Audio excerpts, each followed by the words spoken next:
dan jarak tanam dari lubang ke lubang. Wong saya tahu kalau di Wonosobo itu tanahnya sangat subur. Iya. Jadi saya kasih 70 cm, Mas. 70 cm rekor.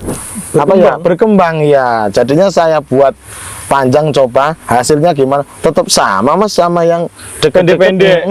Efisiensi penggunaan pupuk juga jauh lebih hemat. Pas musim panas kita harus tahu funginya, kita biasa aja, nggak usah mahal-mahal. Kasihan anu lah, kantong Iya. uangnya, Mas. Keuangannya yang kasihan. Iya. Itu di fase generatif itu ada buah 1-2 yang mungkin jatuh itu, semua merek bibit semua itu kalau di fase panas tetap ada yang rontok, Mas. Buah itu 1 tidak patek dan 2 pohon itu tidak busuk batang, tidak layu. Itu nah, pas di fase dari vegetatif itu semua orang bisa menanam. Iya. Kenapa saya kok beli sipon 2 dengan harga mahal? Tetap saya beli, tapi menurut saya pribadi itu tetap nggak masalah, Mas, karena di buah dan bunga itu memang istimewa.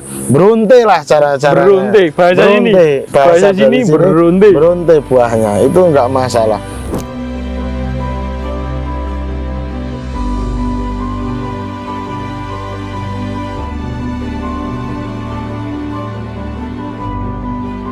Assalamualaikum warahmatullahi wabarakatuh. Selamat pagi, siang, sore, dan malam buat teman-teman pecinta channel Halbener Official. Di video kali ini saya akan wawancara dengan Mas Samsul.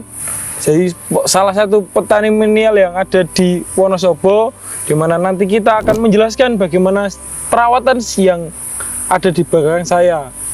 Nah, jadi tidak perlu berlama-lama intermezzonya, langsung saja monggo Mas Samsul buat memperkenalkan diri. Assalamualaikum warahmatullahi wabarakatuh. Waalaikumsalam.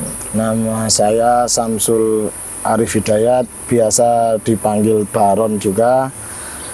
Alamat Desa Glagah, Sapuran, Wonosobo. Saya di sini menanam sipon 2 dari Halbanero, Mas Nanda. Jadi Mas Samsul ini menanam cabai sipon 2, Ya. salah satu koleksi dari kami yang mana menonjolkan bunga dan buahnya yang besar dan lebat. Nah, nanti kita akan ambil gambarnya sedikit-sedikit mulai dari bawah dan atas, dan juga dulu waktu mau menanam sipon 2 ini Ya, tahu dari mana ya. dan pertimbangannya itu apa, Kak, buat nanam sipon 2 ini?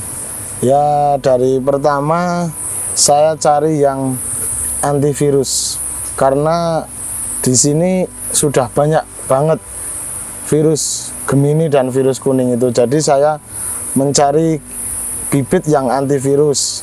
Terus saya mencoba sipon 2. Alhamdulillah buahnya memang Seperti ini. Bronte. Iya. Kata orang-orang buahnya banyak. Alhamdulillah. Lahan ini awalnya itu lahan baru ya, maksudnya baru itu memang bekas tanaman lama, 2 kali bajak, 1 kali garu, Ya. atau emang ini lahan tuh bekas tanaman apa sebelumnya baru dibuat di bedengan, diolah lahan lagi. Nah, ini lahan bekas padi, Mas Nanda. Jadi setelah padi terus saya garingkan ini. Ya, dikeringkan. Dikeringkan terus saya buat bedengan. Untuk pupuk dasar saya cuma memakai kohe ayam sama Ponska Ya, sama SP2. SP26. Ya, setelah bedengan 1 kali jadi, Ya. belum diratakan itu, belum dihaluskan, saya kasih kohe dulu. Ya. Terus saya semprot E4 dulu. Ya, harus itu E4 karena untuk mensterilkan bakteri-bakteri, Ya. Mas Nanda. Setelah saya semprot E4, saya kasih Ponska sama SP26, terus saya kecrok-kecrok, Mas. Dipacul gini Mas ya. Setelah saya kecrok-kecrok, saya taburi dolomit Atas sendiri. atasnya. Terus saya jadiin tutup, dihaluskan. Nah, jadi bedengan ini kalau boleh tahu lebar Mas ya, ukurannya berapa sama tingginya berapa gitu? Ini rata-rata saya pakai yang ukuran 120, berarti 60 cm 60 cm ya. Untuk ke atasnya mungkin 50 sampai Ya, 50 ada. 50-an, 50-60, Mas. Tinggi, karena ya tingginya karena kalau di Wonosobo kan sering ada hujan, jadi biar peresapan air itu langsung gitu Iya, loh Mas. cepet. Cepet di umur semiannya umur 10 hari, setiap lubang-lubang tanaman saya kasih merek Power Soil, Oh. saya kasih kalsium dulu. Ini berarti belum penanaman, sebelum tanam. masih kosong lahan. Masih kosong lahan. Mulsa ya. udah dipasang, Udah, lubang udah ada. udah. Jadi tiap lubang ini diberikan Power Soil atau Saya kocor-kocorkan. asam humat. Asam humat, iya Mas. Nanda. Tujuannya buat apa? Tujuannya untuk mengurangi kelayuan dari busuk akar dan busuk batang itu Mas Jadi Nanda. fungsi daripada asam humat ini sangatlah banyak dan sangatlah membantu untuk kedepannya. Efeknya bukan sekarang diberikan besok terlihat, tidak. Bukan, Namun iya. efeknya sekarang diberikan ketika masa penanaman nanti akan terlihat bahwa ini adalah salah satu efek dari pemberian asam humat. Kita kan udah bahas olah lahan. Ternyata nggak terlalu ribet ini Mas ya. Enggak Mas. Lahan sisa padi, habis Ya. itu dibuat bedengan, Ya. diberikan kohe ayam, Ya. pupuk dasarnya kohe ayam, Ponska, Ya. SP, terus dolomit. Ya. Habis itu tiap lubang tanam diberikan kalsium. Ini kalsiumnya belum saya tanyakan. Ya. Bubuk apa cair? Saya kalsiumnya pakai bubuk. Pakai bubuk. Jadi Ya. berarti setelah pembuatan bedengan ini pemasangan mulsa, habis Benar. itu pemberian asam humat sama kalsium. Benar. Nah, setelah itu penanaman, ini masuk penanaman. Jadi pertanyaan saya, usia berapa waktu Ya. ditanam di sini Ya. dari persemaian? Ya. Yang selanjutnya jarak tanamnya itu berapa senti nih? Dari persemaian itu saya pindah di umur 28 hari. Itu udah saya kasih yang tadi seperti Power Soil Iya. sama kalsium udah saya kocor sebelum 1 minggu, terus saya tanam, dan jarak tanam dari lubang ke lubang wong saya udah tahu kalau di Wonosobo itu tanahnya sangat subur. Iya. Jadi saya kasih 70 cm Mas. 70 cm rekor.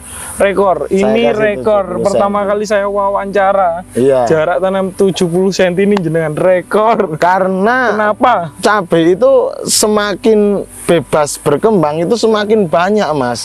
Menurut saya seperti pernafasannya juga ada gitu loh. Ah. Menurut saya gitu. Jadi untuk masalah buah dan banyak itu kan semua rezeki ya Mas. Iya. Yang penting kita kasihkan kelonggaran Yang biar terbaik. biar ruas-ruas itu berkembang ya. Jadinya saya buat panjang coba hasilnya gimana, tetap sama Mas sama yang deket-deket. Pendek-pendek. Hasilnya tetap sama. Tetap sama tonasenya juga. Iya. Jadi populasi tidak menjamin berapa banyaknya tonase yang didapatkan juga kan Mas. Iya. Jadi, seribuan tanaman seribuan ini. nggak terlalu banyak. Nah, bayangkan teman-teman di lahan yang sama, kalau populasinya dengan jarak 35 cm, artinya kan populasinya 2000. Namun ketika 70 cm, artinya efisiensi penggunaan pupuk juga jauh lebih hemat. Hemat.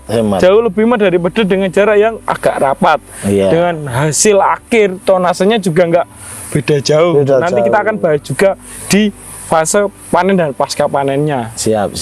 Untuk pertama di fase vegetatif, saya cuma memakai Ultradap, terus pakai fungisida antrakol, terus pakai keritingnya saya pakai Abasel Mas. Cuma Abasel. itu doang. Cuma itu aja. Iya, cuma itu doang. Di usia 2 minggu, iya. itu dosisnya rendah banget. Rendah Mas, mungkin berapa mili ya? 1 sendok makan itu tok separuh buat awalan. Separuh buat awalan. Separuh sendok makan ya. Terus tujuannya jenengan itu waktu usia segitu tuh apa Mas? Menurut saya namanya tanaman kan harus mempunyai rasa pingin kasih obat vitamin gitu Iya. loh Mas. Vitaminnya saya kasihkan Ultradap. Terus untuk di jamurnya saya kasih dulu antrakol biar bagus gitulah menurut saya, biar nggak ada Iya, biar nggak ada apa-apa nanti ke belakangnya. ke depannya itu udah Pencegahan. pencegahan. Harus ada pencegahan dari awal Sebelum tanam itu. terkena. Sebelum terkena Jadi lebih baik cegah. mencegah dulu. Setelah usia 2 minggu penyemprotan Ultradap selesai. Ya. Pupuk susulan pertama kali panjenengan di usia berapa kalau ingat? Ya. Terus pakainya apa aja dan dosisnya berapa? Oh, untuk dari saya untuk dispray kan udah ada Ultradap, Iya. itu termasuk pupuk ya Mas. Iya. Tapi buat biar lebih itu pupusnya juga lebih seperti ini, Iya. besar-besar ini. Terus saya kasih NPK biasa. NPK tetap dimasukkan power soil. Jadi NPK saya gabungkan aja sama power soil, tetap saya masukin. Asam umatnya tetap saya Masuk. masuk. Iya. Itu usia di 25 harian. Waktu fase vegetatif, hama dan penyakitnya itu kalau di sini Ya. banyak apa enggak? Banyak Mas, pas musim panas Mas. Yang pertama itu kutu. Kutu pasti. Pasti itu Piu, kutu. itu seberapa banyak itu Mas kutunya? Waduh, itu pupus kan bisa Hilang. hilang, Jok. Geseng itu loh Iya. Mas. Nah, kering Kosong, geseng iya. kosong. Nah, aduh gimana ini, saya pakai ini nggak mandi, saya pakai ini nggak mandi, terus saya dosisnya saya naikkan. Alhamdulillah di fase pas mau generatif itu pulih, alhamdulillahnya itu. Nah ini minta tipsnya lah Mas, karena teman saya kan juga banyak yang petani dan mencoba di musim kemarau, Ya, hasilnya juga sama kayak jenengan, pupusnya itu gosong, kosong hilang. Jadi Sampai tanaman tuh cuma tinggal batangnya aja, ya, karena kutu-kutuannya udah parah kan musim kemarau kemarin. Jenengan pakainya obat tuh berapa, apa aja, terus ya, sistemnya tuh kayak di rolling apa, cuma satu obat ini tapi dosisnya dimainkan, dinaik turunkan, apa bagaimana ya? Menurut saya Mas Nanda, kalau untuk pas musim panas itu pas musim hujan itu sama aja kita harus menyemprot 1 minggu 2 kali. Saya pakai hari Senin dan hari Kamis. Pasti 1 minggu. Iya, karena kalau pas musim panas itu kutu-kutu kan banyak. bermunculan. Terus lalat buah juga banyak. Saya harus Senin saya pakainya mungkin Agrimek untuk Iya. buat kutu-kutuan, biar kan itu dosisnya udah bagus toh. Iya, Agrimek ya. Saya pakai Agrimek. Kalau Kamisnya gitu, saya pakainya yang buat lalat buah itu juga pakai yang bahan aktif Asefat, ya seperti Joker, Iya. seperti Kurakon, barang itu kan juga buat lalat buah, yang penting yang bau-bau sengat lah Mas. Iya. Tapi kalau pas musim hujan, kita yang paling banyak juga harus pakai yang fungisidanya Mas. Betul. Inseknya kita kurangin, fungisidanya yang ya tetap ada kelebihan lah. Pas musim panas kita harus tahu funginya kita biasa aja, nggak usah mahal-mahal, karena kalau petani kok langsung tahu musim panas kok kita pakainya funginya yang mahal, kasihan anu lah kantong Iya. uangnya Mas. Keuangannya yang kasihan. Iya. Jadi, Menurut saya seperti itu. Panjenengan ini sistemnya bukan kalau kayaknya ini perlu, enggak, tapi memang jenengan jadwal gitu. Iya, jadwal. Senin, Kamis, Senin, Kamis.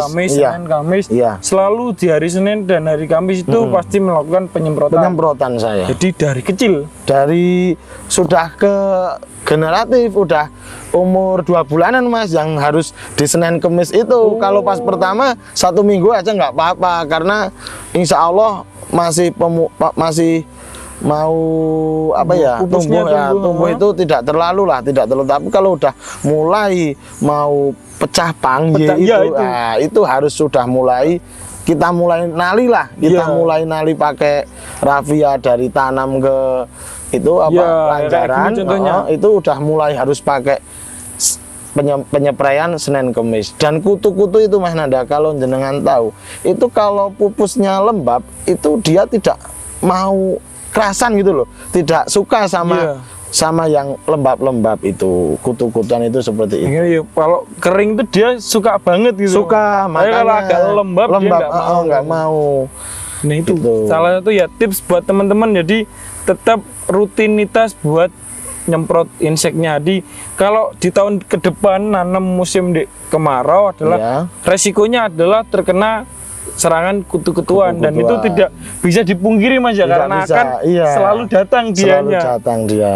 Jadi tetap antisipasi adalah penyemprotan insektisida dengan dosis yang sedang. Kalau di fase vegetatif, Ya. dosis terendah ke sedang aja. Ya. Yang penting rutinitasnya Rutin. supaya mencegah tadi, biar Benar. kondisi tanaman itu tetap lembab dan akhirnya kutu itu nggak mau menyerap si tanaman. Hasil tanaman, benar sekali. Waktu masuk awal fase generatif, yang terjadi di lahan ini tuh apa aja ini? Waduh, itu saya pas fase vegetatif pas musim kemarau-kemaraunya itu Mas Nanda. Masih panas-panasnya. Panas-panasnya. Saya bingung ini buah semua, nggak semua lah. 1-2 kan ada yang rontok, ada yang apa. Saya kan bingung, ini kenapa ya? Oh, ternyata kurang Mas, airnya saya kurang. Kan lagi panas-panasnya. Terus saya kasih nutrisi lagi Mas. Saya kocor lagi boroni. Boron. Ya boron, saya kocor boron, saya kasih NPK mungkin 1 tangki itu saya kasih sedikit lah, karena biar saya sama nyiram juga sama ngasih itu Ya, biar nggak sia-sia nggak sia-sia tenaganya. Nah itu di fase generatif itu ada buah 1-2 yang mungkin jatuh itu, semua merek bibit semua itu kalau di fase panas tetap ada yang rontok Mas, kayak gitu Mas Nanda. Memang kelemahan tanaman. Ya, Jadi tidak kuatnya tanaman menahan panas, akhirnya adalah bunganya tadi rontok. Rontok. Tapi salah satu hal yang Anda lakukan itu menurut saya memang tepat sekali. iya Kasusnya Mas. sama seperti akhir tahun 2023. Benar. Banyak sekali tanaman yang gagal panen karena bunganya rontok. Bunganya Dan rontok. di tahun itu adalah harusnya musim hujan, namun Ya. ternyata tetap musim kemarau panjang. Benar. El Nino El di Nino. akhir tahun kemarin. Iya. Kasusnya sama, persis, dan yang Anda lakukan adalah hal yang jarang sekali petani lakukan, tapi sangat saya rekomendasikan, yaitu pemberian boron pada Ya, lahan. lahan. Jadi, nah ini teman-teman salah satu hal yang kecil, namun perlu dilakukan di musim kemarau ketika masuk fase pembungaan atau generatif, Ya. yaitu pemberian pupuk boron. Ya. Bisa dengan segala merek boron apapun, Segala merek. yang penting ada boron di dalamnya. Nah itu sangatlah penting. Jadi bisa metodenya kocor sekalian sama nyiram tadi, Iya, benar. atau ditugal memang khusus untuk pemberian Pemberian boron. Ini sangatlah penting. Saya sangat speechless, kagum sekali dengan jenengan. Jadi jarang sekali orang yang mau mengungkapkan bahwa pemberian boron itu sangatlah penting. Gitu. Penting ya, itu sangat penting. Terus yang untuk spraynya itu kita harus menambahkan kalsium Mas Nanda, kalsium sama MKP. Jadi kan saya kan tadi dari awal udah cerita kalau pas sudah masa generatif saya spraynya Senin Kemis. Nah itu dari hari Senin saya pakainya fungisida, insek, terus saya pakai kalsium. Hari Kamisnya saya pakai fungisida, insek, saya kasih MKP gitu Mas. Kalsiumnya di hari Senin, MKP-nya kaliumnya di hari Kamis. Ya gitu.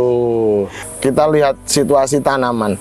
Tanaman ini tuh dia itu kan kita juga harus tahu tanaman ini mintanya apa. Oh ini minta air karena bunganya rontok. Oh ini minta pupuk. Oh ini kok ada apa itu ya, trip, kita kasih apa. Oh ini kok bolong-bolong cabenya. Oh berarti ada lalat buah. Nah, itu harus Mas, jangan cuma nyepray aja, itu nggak bener, itu malahan menghabiskan uang Mas. Iya, kasihan lah Mas, kasihan kita lah yang sebagai petani kok masa kita nggak tahu. Kita harus satu lah Mas, harus tahu pohon ini minta apa, itu harus tahu Mas. Kalau enggak ya kita gimana lagi yo Mas, nggak tahu kita mau mengobati, bukan dokter kan mungkin nggak bisa lah Mas. Harusnya kita tahu, oh ini sekarang mintanya pakai fungisida, pakai insek, ini itu harus tahu Mas. Betul. Tanaman nggak bisa ngomong, nggak bisa. Kita yang bisa merasakan apa yang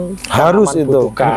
benar. Nah itu yang penting. Jadi pengairan masih tetap sama nggih. Sama ya. Jadi disiram sama menyesuaikan apa yang dibutuhkan oleh tanaman. Tanaman. Terus selanjutnya adalah pemupukan.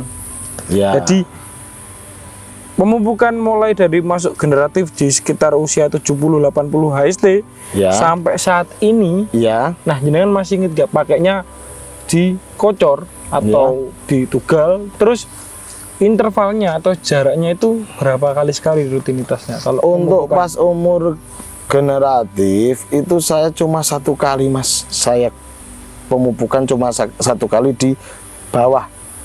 Kalau untuk yang di atas penyepraian saya terus pakai yang kaliumnya itu. Oh, jadi yang metode Senin Kemis. Iya, di metode Senin Kemis itu. Metode Senin Kemis tadi monggo diceritakan dulu lah. Jadi metode Senin Kamisnya itu Senin pakai apa, Ya. Kemisnya pakai apa, Oh ya. dan dosisnya berapa tiap Senin Kemis. Ya, itu nek untuk masa generatif itu kan masa yang paling rawan untuk cabai khususnya RM rawit merah itu. Nggih. Sangatlah rawan. Betul. Karena di situ kita harus menjaga gimana kita memetik buah. Buah itu satu tidak patek dan 2 pohon itu tidak busuk batang, tidak layu. Itu nah, pas di fase dari Kecil. vegetatif itu semua orang bisa menanam. Iya. Tapi kalau sudah berbuah itu harus yang paling penting buahnya kita menjaga. Nah, saya pakai di Senen, saya pakai fungisida yang semua merek mungkin Mancozeb lah, semua merek sama aja. Nah, tapi harus ada sistemiknya mas. Oh. Itu saya Fungisida kambuh. sistemik, Ya, iya. kan kalau fungisida yang Mancozeb saya pakai sistemiknya, pakainya apa? Ya saya pakai Orondis, Senennya, Iya. fungisida yang warna biru terserah mau apa. Tapi saya biasanya pakai warna biru, terus saya pakai sistemik. Untuk masalah inseknya kita lihat tanamannya gitu. Oh, jadi kalau ya betul dilihat tanamannya, inseknya apa yang digunakan. Terus tapi kalau nutrisinya saya tetap pakai MKP, juga dari Dalbanero juga ada itu nutri. si 4 merah. Si 4 merah itu ada. Itu semua sama, semua itu yang penting kalium mas. Itu saya kasih tidak dari bawah tapi saya spraykan di Senin Kemis itu. Jadi gitu. Senin Kemis dispray nutrisi juga, insek juga, Iya. terus fungi juga. Ya. Spraynya di Senin Kemis rutin sampai hari Mas. ini. Iya, sampai hari ini, sampai berbuah seperti ini tetap saya spray karena biar gimana ya, tanamannya itu kita kasih nutrisi kan semakin senang mas. Lagi seperti manusia mas, di saat wanita itu hamil dia kan perlu nutrisi mas. Betul. Ya enggak, biar bagus lah Ya, bayinya. biar Seperti bayinya kita punya cabai juga harus seperti itu mas. Di saat berbuah kita kasih nutrisi gitu. Gitu mas Nanda. Ini yang terus kalau ini kan udah masuk musim penghujan mas ya. Ya. Musim yang rawan. Iya benar. Musim yang sangat-sangat rawan sekali, banyak sekali penyakit timbul di musim seperti ini. Ya. Antraknosa, layu fusari, layu bakteri, busuk batang, dan berbagai macam penyakit yang akan timbul ketika masuk musim hujan. Nah, panjenengan mengantisipasi datangnya musim hujan ini seperti apa gitu? Menurut saya untuk cabai di musim hujan itu cuma bisa mencegah. Nah, untuk mengobati langsung layu obat ini mari itu tidak bisa menurut saya itu loh mas. Tapi biarpun kita tetap bisa mencegah itu, alhamdulillah kita harus rutin penyempraian. Jadi rutin dari batang ke atas batang 1 kali, spraynya ke atas 2 kali. Jadi jangan cuma atas doang mas, karena batang pun perlu untuk menyerap fungisida itu biar tidak banyak jamur-jamur yang menyerang di busuk batang itu. Dan jangan lupa lagi harus kita kasihkan, mau dikocor pakai dolomit juga bisa, atau ditabur-taburkan juga bisa di setiap lubang di saat hujan deras. Gunanya buat apa? Biar pH tanah itu steril mas. Betul. Petani-petani harus tahu mas bahwa air hujan itu membawa nitrogen yang sangat tinggi. Jadi kita nggak usah pakai pemupukan di bawah nggak usah banyak-banyak, nggak usah, kalau bisa nggak usah dipupuk bawah, karena dari air hujan itu udah ada nitrogen Mas. Jadi kita kasih aja di spray aja, tapi N-nya dihilangin, kita pakainya kalium, udah kalium sama fosfat. Mungkin fungisidanya tetap masuk. Nah, karena saya harusnya bagusnya kan fungisida sama insek sendiri, pupuk buah sendiri, tapi saya tak bronkos keong gitu loh Mas, biar nggak capek lah Mas untuk menyeprainya kayak gitu. Satu kali jalan, dua kegiatan terlampaui Ya, itu Mas ya. bener Mas Nanda. Udah panen berapa kali Mas? Mungkin saya hitung dari awal itu bisa 4 kalian. Pertama saya dapat 7 kilo. 7 kilo. Terus naik 10 kilo. Naik 10. Terus masuk lagi sampai saya petik ke 4 ya. Itu udah 25 kilo. Langsung melonjak. Langsung 15 lonjak. kilo. Karena udah panenan yang di atas, yang mulai atas ya, udah ranting-rantingnya. Ranting-rantingnya udah mulai panen. Dari 1000 pohon panenan ketiga atau Iya. keempat lah. Keempat ini udah dapat 25 kilo. Sudah dapat. Jomplang dari 10 kilo. Iya. Itu udah banyak loh Mas, dari 1000 loh ya. Alhamdulillah. Nah itu ya. efek yang tidak terlihat daripada penggunaan jarak tanamnya. Jarak tanam. Penting sekali itu Mas ya. Pertanyaan ringan lagi selanjutnya adalah, ini juga sering ditanyakan teman-teman sosial media bahwa Iya. kenapa sipon kok mahal gitu. Oh iya iya. Nah ini testimoni menurut jenengan dari harga sipon yang segitu, itu worth it atau tidak untuk ditanam? Menurut saya, kenapa saya kok beli sipon 2 dengan harga mahal, tetap saya beli. Tapi menurut saya pribadi itu tetap nggak masalah Mas, karena di buah dan bunga itu memang istimewa. Berunte lah cara-cara. Berunte, bahasa ini. Bahasa sini berunte. Berunte buahnya itu nggak masalah. Yang penting kita tetap memakai nutrisi. Yang nggak telat. Ya jangan, khusus itu nutrisi itu yang paling penting kalium lah. Kalium, kalsium itu harus Tetap benar-benar masuk. Kalau enggak ya kurang lah. Yo, saya juga nanam OR Tavi Mas di bawah. Itu OR Tavi menurut saya pribadi itu tetap saya jual masuk ke ori. Masuk. Ori, iya, tapi di masalah buah, bunga, rontok itu di musim panas tetap rontok semua. Wajar, semua iya, semua benih lah menurut saya wajar. Kalau musim panas itu rontok itu wajar. Terus ini salah satu daripada keunggulan sipon 2, kenapa kok mahal menurut teman-teman adalah yang nggak perlu banyak berbicara, Mas Samsul yang menjelaskan dan juga teman-teman yang melihat sendiri lah bagaimana yang ada di belakang saya, di depan saya adalah ruasnya nggak terlalu panjang. Bahkan satu tangkai itu bisa 2 sampai 3 buah, 3 bunga. Nanti jadi sekitar 2 buahnya. Nah, seperti inilah contohnya. Samping saya ini adalah contoh daripada si sipon 2 yang mana bunganya itu lebatnya seperti ini ya teman-teman gitu. Iya. Ini adalah bukan tanaman utama, tapi ini tunas air. Tunas air Mas. Yang utama yang atas. Yang utama yang seperti ini ya teman-teman. Iya. Berunte. Kalau bahasa baru bagi saya berunte. Iya, siap. Nah jadi ini udah ke penghujung wawancara kita Mas Samsul gitu. Iya, Jadi siap. mungkin ada tips dan trik atau saran, pesan dan kesan buat teman-teman petani yang ada di luar sana itu kalau menanam harusnya seperti apa gitu. Ya, menurut saya pribadi itu menanam harus benar-benar dari olah lahan, harus kita sterilkan yang benar, jangan tergesa-gesa menanam.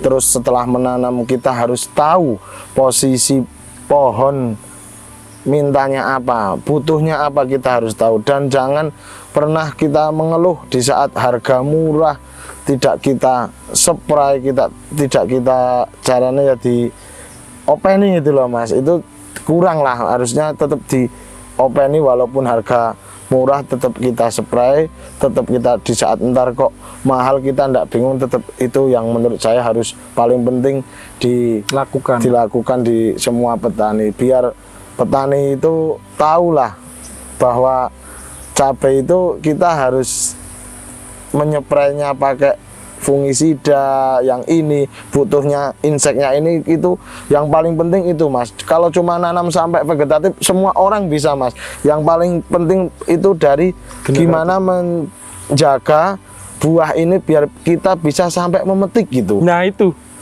Jangan sampai terkena patek, Oh, terkena itu harus Mas. Itu benar-benar untuk kalian semua lah.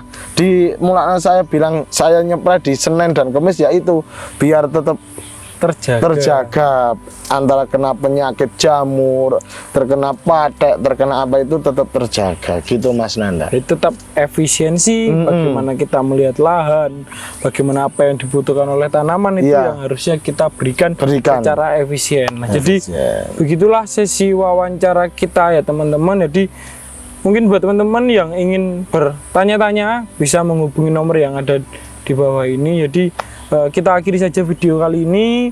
Terima kasih Mas Samsul atas Ya. waktu yang diberikan. Siap, Mas Mohon maaf Nanda. saya mengganggu waktu Enggak. Anda istirahat. Jadi, Iya, sama. terima kasih atas ilmu yang Anda berikan. Terima kasih atas pengalaman yang Anda sampaikan juga. Jadi saya Nanda bersama Mas Samsul. Saya akhiri buat teman-teman. Jangan lupa untuk like, komen, dan subscribe channel Habanero Official. Dan juga bila teman-teman ingin keluh kesah atau menceritakan lahannya, bisa menghubungi nomor yang ada di bawah ini ya teman-teman. Jadi terima kasih, saya Nanda dan Mas Samsul.